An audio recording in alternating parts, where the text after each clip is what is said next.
صغیرہ کبیرہ گناہوں کو یاد کرتے ہیں اور نمازوں کی بھی کوشش کرتے ہیں، تو کیا حکم ہے؟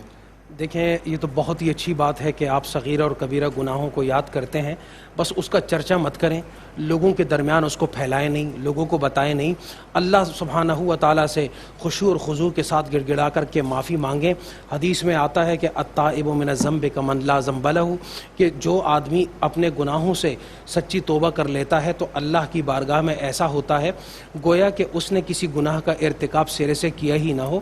تو اللہ کے حضور توبہ کرتے رہیں، اور جب جب موقع ملے، اور اگر آپ صاحب استطاعت یا صاحبہ استطاعت ہوں تو آپ اپنے طور پر اللہ کی راہ میں انفاق بھی کریں۔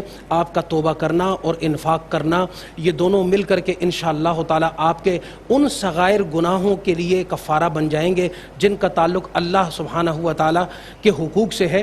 البتہ اگر کوئی بندوں کا حق رہ گیا ہے، بندوں کے ساتھ زیادتی کی ہے، تو پھر بندوں سے آپ اپنی معافی کروا لیں، اور جب تک بندے معاف نہیں کریں گے اس وقت تک جو ہے گناہ معاف نہیں ہوگا۔